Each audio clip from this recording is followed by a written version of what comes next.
নমস্কার বন্ধুরা, ডলির রন্ধনশালায় সবাইকে স্বাগত। আজকে তোমাদের সাথে শেয়ার করব শীতে শিম আলু দিয়ে দারুণ একটা রুই মাছের রেসিপি। মাছের ঝোল হয়তো তোমরা অনেক রকমভাবে বানিয়ে খেয়েছো, তবে একবার এইভাবে রান্না করে খেয়ে দেখো। পেঁয়াজ রসুন ছাড়া যে এত সুন্দর একটা মাছের ঝোল বানানো যায় তোমরা কিন্তু না দেখলে বিশ্বাস করবে না। প্রথমে আমি এই রান্নার জন্য একটা মশলা বানিয়ে নেব। তার জন্য আমি বাটির মধ্যে নিয়ে নিলাম 1 চামচ হলুদ সর্ষে, আর সাথে নিয়ে নিলাম 1 চামচ পোস্ত। আর এই রান্নাটা আমি পুরোটাই কাঁচা লঙ্কার ঝালে করব, তাই আমি ঝালের জন্য 2টো কাঁচা লঙ্কা নিয়ে নিলাম, আর সাথে আমি অল্প একটু লবণ দিয়ে দিলাম, সর্ষেটা বাটার পরে যাতে তেতো না হয়ে যায়। এবার আমি সর্ষে, পোস্ত আর কাঁচা লঙ্কা একসাথে খুব ভালোভাবে বেটে নেব। আর এই রান্নার জন্য আমি আরও একটা মশলা বানিয়ে নেব। তার জন্য আমি বাটির মধ্যে নিয়ে নিলাম রান্নার প্রয়োজন মতো হলুদের গুঁড়ো। আর রান্নাটা যেহেতু আমি কাঁচা লঙ্কার ঝালে করব, তাই রান্নার কালারটা ভালো আসার জন্য নিয়ে নিলাম অল্প একটু প্রয়োজন মতো কাশ্মীরি লঙ্কার গুঁড়ো, আর সাথেই নিয়ে নিলাম প্রয়োজন মতো ধনে গুঁড়ো আর প্রয়োজন মতো জিরে গুঁড়ো। এবার আমি মশলার সাথে দিয়ে দেব 1/2 চামচের মতো সর্ষের তেল। সবশেষে আমি মশলার মধ্যে অল্প পরিমাণ জল দিয়ে দিলাম। এইভাবে যদি রান্নার আগে মশলাটাকে বানিয়ে নেওয়া হয়, তাহলে রান্নার কালারটাও যেমন ভালো আসবে, তেমনই কিন্তু রান্নার স্বাদটাও খুব ভালো হবে। সমস্ত মশলা আমি একসাথে খুব ভালোভাবে মিশিয়ে নিয়েছি। এবার আমি মশলাটাকে একটা সাইডে রেখে দেব। আর এই রান্নার জন্য আমি নিয়েছি রুই মাছ। আর এই রান্নাটা আমি রুই মাছ দিয়ে করব, তোমরা চাইলে কিন্তু কাতলা মাছ দিয়েও করতে পারো। আমি এবার মাছের মধ্যে স্বাদ মতো লবণ দিয়ে দিলাম, আর সাথে আমি দিয়ে দেব প্রয়োজন মতো হলুদের গুঁড়ো। এবার আমি লবণ আর হলুদ দিয়ে মাছটাকে খুব ভালোভাবে মেখে নেব। মাছটা আমার খুব ভালোভাবে মাখা রেডি হয়ে গেছে। তাহলে চলো আমি রান্নাটা কিভাবে করেছি এবার দেখে নেওয়া যাক। প্রথমে আমি এই রান্নার জন্য কড়াইয়ের মধ্যে প্রয়োজন মতো সর্ষের তেল দিয়ে দিলাম। তেলটাকে খুব ভালোভাবে ধোঁয়া ওঠা গরম করে নিতে হবে। এবার আমি একে একে মাছগুলোকে ভাজার জন্য তেলের মধ্যে দিয়ে দেব।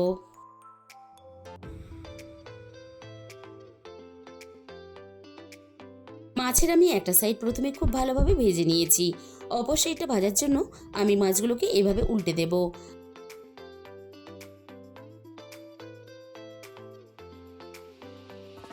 মাছের দুটো সাইডে আমি বেশ লালচে করে ভেজে নিয়েছি। এবার আমি সমস্ত ভাজা মাছগুলোকে কড়াই থেকে নামিয়ে নেব।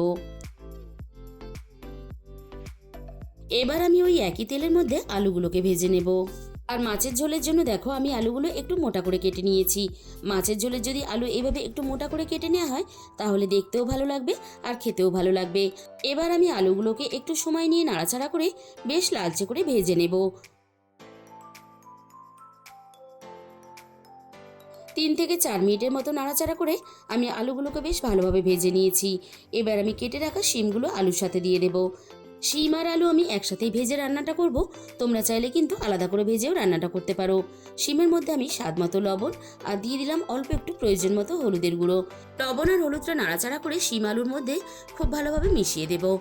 আর এইভাবে নাড়াচাড়া করে আমি শিমগুলোকে বেশ ভালোভাবে ভেজে নেব। আলু আর শিমের গায়ে দেখো একটা সুন্দর ভাজার কালার চলে এসেছে। এর থেকে বেশি আমি আর আলু শিম ভাজবো না। এবার আমি সমস্ত আলু আর ভাজা শিমগুলোকে কড়াই থেকে নামিয়ে নেব।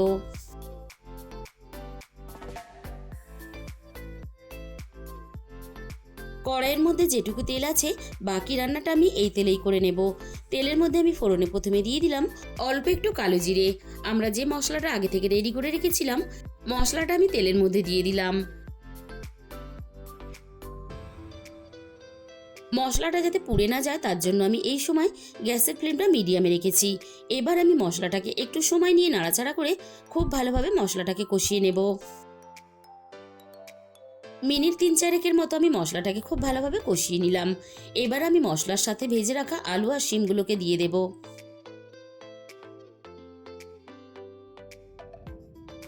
এবার আমি মশলার সাথে আলু আর শিম ভালোভাবে কষিয়ে নেব।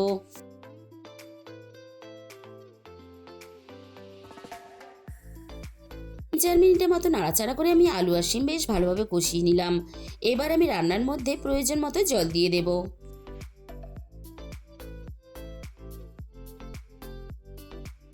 আমার যতটা ঝোলের প্রয়োজন সেই হিসাব করে আমি রান্নাতে জলটা দিয়ে দিয়েছি।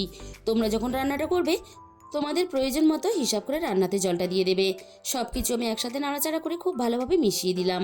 এবার আমি রান্নার মধ্যে স্বাদ মতো লবণ দিয়ে দিলাম। এবার আমি কড়াইটা ঢাকা দিয়ে দেব, যাতে আলু আর শিম খুব ভালোভাবে সিদ্ধ হয়ে যায়। মিনিট 15 মতো আমি রান্নাটা করে নিয়েছি। এবার আমি কড়াই থেকে ঢাকাটাকে সরিয়ে নিলাম। শিম খুব ভালোভাবে সিদ্ধ হয়ে গেছে। এবার আমি দেখে নেব আলু খুব ভালোভাবে সিদ্ধ হয়েছে কিনা। আলু প্রায় 90% মতো সিদ্ধ হয়ে গেছে। এবার আমি ঝোলের মধ্যে একে একে ভেজে রাখা মাছগুলোকে দিয়ে দেব।